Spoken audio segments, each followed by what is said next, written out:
All right, welcome to part two. So we've done with from number 1 to number 4, definition, key components, scientific literacy, and media and activities in science communication.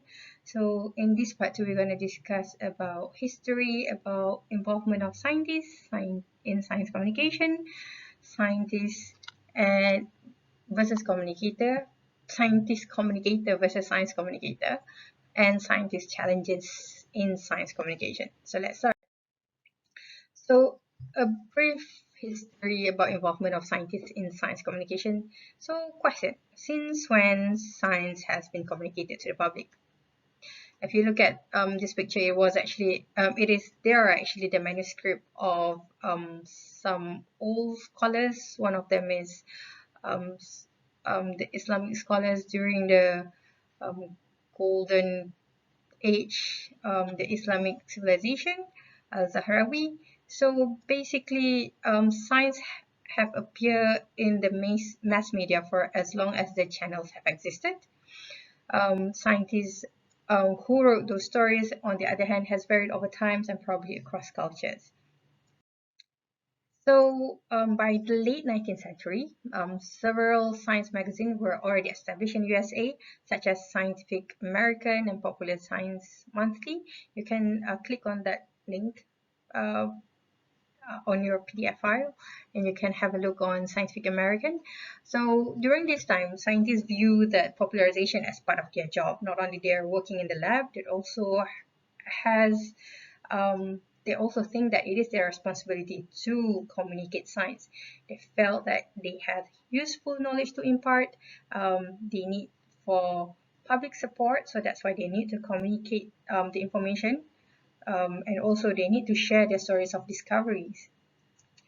So, however, the beginning of the 20th century, you can see that science field has increased specialization. So you don't have just biology, you have microbiology. Within microbiology, you have all this virology, immunology, and then which left scientists little time to engage in popularization. And also because scientists has developed their own languages, they have their own training regimes, their own reward system and communication. So communication between scientists to the public has become a low priority compared to the previous century. And as a result, scientists have largely left the world of popularization, and that work is left to the journalists and the mass media. But today, many scientific institutions have acknowledged communication science as part of the scientist's duty. So scientists should put effort into communicating science to the public. That's so there is an increased activity of science communication among scientists. So among famous science popularizers are from left is Richard Feynman, Carl Sagan. You're gonna meet Carl Sagan later again.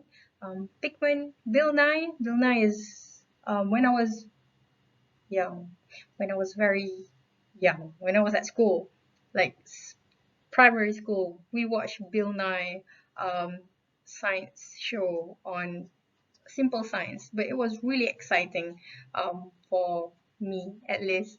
We also have Michio Kaku. Neil deGrasse is one of those. Neil deGrasse Tyson is one of still popular science communicator, and also Michael Stevens. You can read this. I think it's a blog. Yeah, you can read this blog and see all a love letter to science popularizers. So yeah. So next question is scientist communicator or science communicator? Hmm.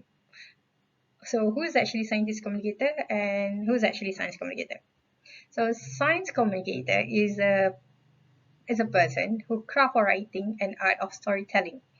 They usually have access to mass media outlets, so maybe they have access to uh, personal. I wouldn't say personal. They have their own blog. They have their own social media account that they dedicate on science communication.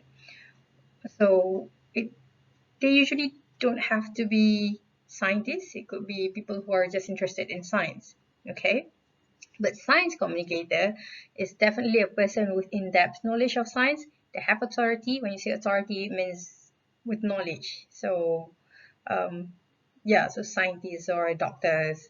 So they're also a role model to attract people to science.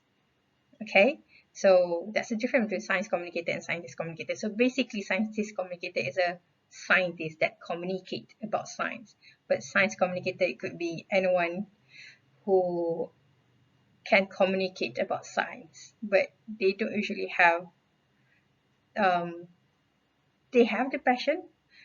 They also should have a background of science, but yeah, that's how you differentiate it. So basically, scientific communicator must be a scientist. Challenges scientists face in communicating science. Okay, think of yourself as a science student, and how do you explain? Let's say if your grandmother has no science background and you have to explain to them what you guys did in the lab. So to be honest, science students and scientists are actually lack of training in communicating skills and personal public relation.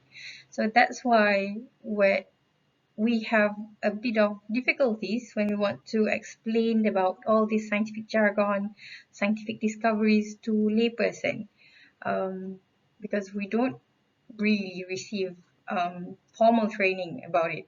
But I think some of you has classes in communicating in science communication, right? I think biology has that.